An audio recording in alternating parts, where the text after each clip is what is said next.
Good morning friends. GST platform के YouTube channel में आप सभी का स्वागत है। जी हाँ फ्रेंड्स, जीएसटी के अंदर जीएसटी रजिस्ट्रेशन लेने की जो 20 लाख या 40 लैक्स की जो लिमिट है, उसके अंदर अब आपको एक और पर्टिकुलर पॉइंट जो है ध्यान में रखना है, क्योंकि डिपार्टमेंट अब इस पॉइंट को लेकर के बहुत ज़्यादा नोटिसेस और ऑर्डर्स जो है वो इशू कर रहे हैं। क्या है ये नोटिस, किस तरीके से आपको इन सारी चीज़ों का जो है वो ध्यान रखना है, वो आज के इस सेशन में मैं सीए मनीष अग्रवाल आपके साथ डिस्कस करने वाला हूँ। बहुत ही इंपॉर्टेंट डिस्कशन जो है रहने वाली है, तो जुड़े रहिएगा इस वीडियो के एंड तक। कोई भी पॉइंट आपसे मिस नहीं होना चाहिए। अब यहाँ पर हो क्या रहा है, जो इनकम टैक्स की रिटर्न्स फाइल होती हैं, उस इनकम टैक्स की रिटर्न के अंदर जो बैलेंस शीट बनाई जाती है, और उस बैलेंस शीट को बनाने के लिए जो ट्रेडिंग अकाउंट और प्रॉफिट एंड लॉस अकाउंट आता है, उस ट्रेडिंग और प्रॉफिट एंड लॉस अकाउंट के अंदर कई तरीके के एक्सपेंसेस जो हैं वो बुक किए जाते हैं। अब जो एक्सपेंसेस बुक किए जाते हैं, उन एक्सपेंसेस के अंदर कई सारे हेड, जैसे ट्रांसपोर्टेशन का एक्सपेंस, अकाउंटिंग चार्जेस का एक्सपेंस, रेंट का expense, salary expense, general expense, बहुत तरीके के खर्चे जो है वो क्लेम किए जाते हैं। अब डिपार्टमेंट क्या कर रहा है, आपके द्वारा क्लेम किए गए खर्चों की इन्वेस्टिगेशन करी जा रही है, और उस इन्वेस्टिगेशन में ये पकड़ में आ रहा है कि बहुत सारे एक्सपेंसेस इस तरीके के हैं जिसके ऊपर आपकी लाइबिलिटी जो है अंडर रिवर्स चार्ज बनती थी। और चूंकि आप अंडर रिवर्स चार्ज टैक्स पे करने के लिए लायबल हैं, तो आपको रजिस्ट्रेशन लेना जो है वो कंपलसरी किया जाता है। ऐसा ही एक एंट्री जो सेक्शन 24 यानी कि मैंडेटरी और कंपलसरी रजिस्ट्रेशन में दिया है गवर्नमेंट ने, वो कौन सी एंट्री है? वो एंट्री है, a person who is required और persons who are required to pay tax under reverse charge mechanism.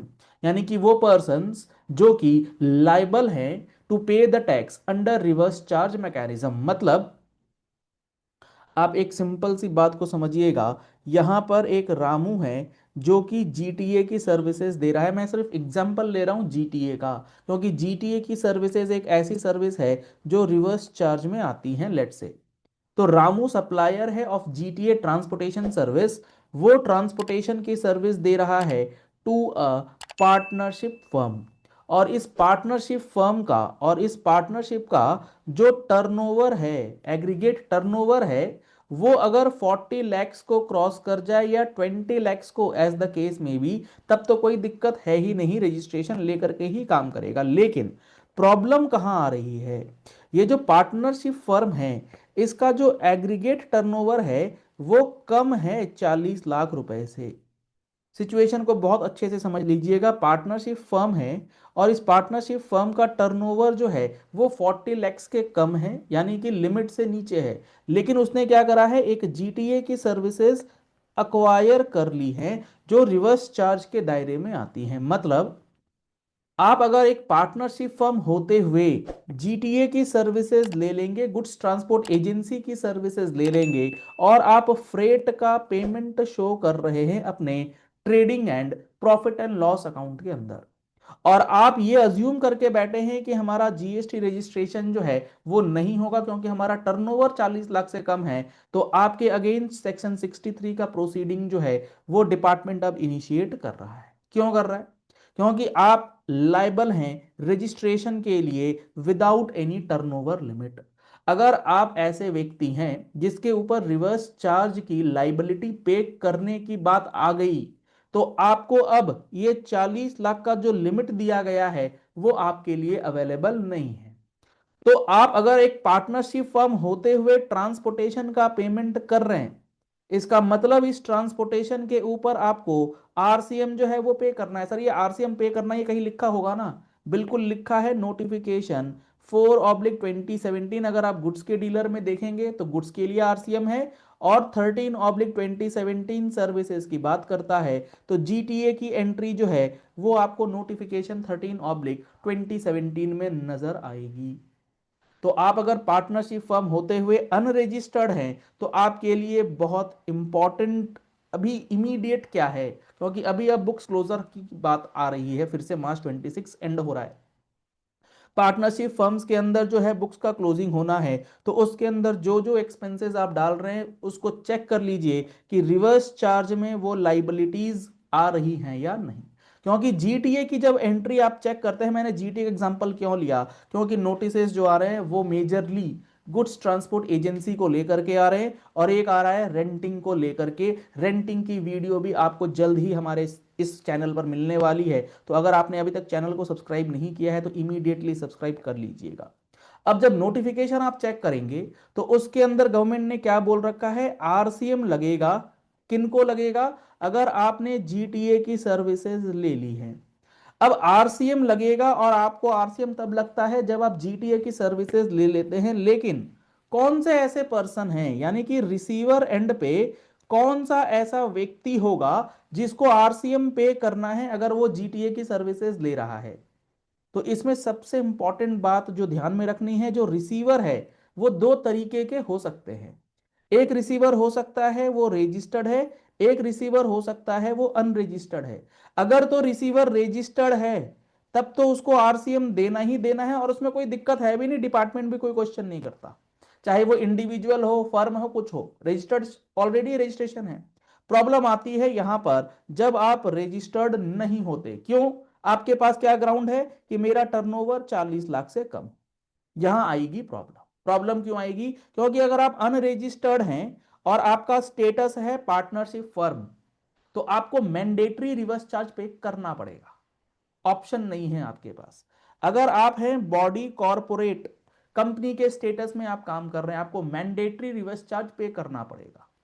अगर आप एक फैक्ट्री ओन कर रहे हैं, आप फैक्ट्री रन कर रहे हैं, तो आपको मैंडेटरी रिवर्स चार्ज पे करना है, इररिस्पेक्टिव ऑफ द फैक्ट कि आपकी लाइबिलिटी क्या है। और एक बार आपके ऊपर रिवर्स चार्ज लग गया तो आपको अब कंपलसरी जीएसटी का रजिस्ट्रेशन जो है वो कराना पड़ेगा। इसके बाद जो नेक्स्ट आता है वो आता है कोऑपरेटिव सोसाइटीज। अगर आप कोऑपरेटिव सोसाइटीज के स्टेटस में है तो आपको मैंडेटरी आरसीएम भरना है, मतलब मैंडेटरी नंबर लेना है। इसके बाद नेक्स्ट जो आता है वो आता है सोसाइटीज।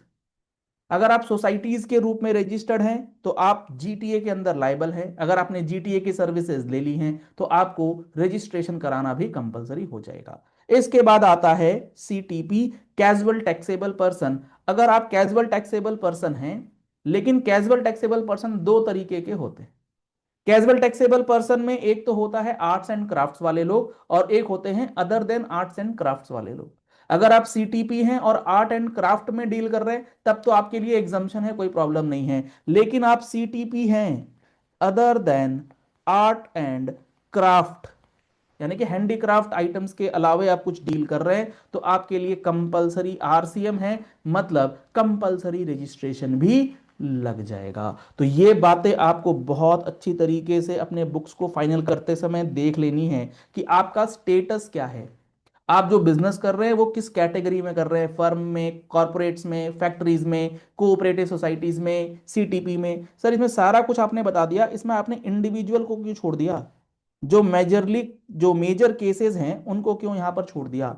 तो मैं आपको बता दूं, अगर आप इंडिविजुअल है यानी कि सोल प्रोप्राइटरशिप फर्म है, और इंडिविजुअल की कैटेगरी में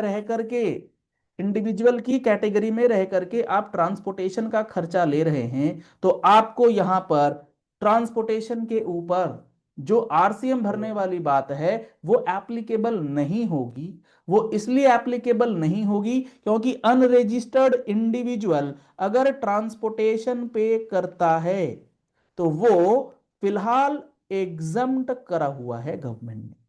अगर आप रजिस्टर्ड हैं तब तो आप आ ही जाएंगे, तब तो कोई दिक्कत नहीं है। लेकिन जो नोटिसेज इशू हो रही हैं वो हो रही हैं इन कैटेगरी के लोगों को, firm, body corporate, factories, cooperative societies, CTP वगैरह। तो आशा करते हैं आपको ये पॉइंट जो है और ये एनालिसिस जो है वो बेहतरीन तरीके से समझ में आ गया होगा। और इसी तरीके से आपको अगर डिटेल में एक एक सेक्शन का एनालिसिस समझना है नोटिफिकेशन का, तो आप हमारे जीएसटी के महारथी बैच का बेनिफिट ले सकते हैं, जिसके अंदर आपको 200 घंटे से ज़्यादा की क्लासेस जो है वो प्रोवाइड की जा रही है। इसके लिए आप हमारा मोबाइल एप्लीकेशन डाउनलोड कर सकते हैं, लिंक आपको वीडियो के डिस्क्रिप्शन बॉक्स में दिया गया है। आप हमारी टीम से कांटेक्ट कर सकते हैं 9693601228 इन नंबर्स पे कॉल या व्हाट्सएप करके।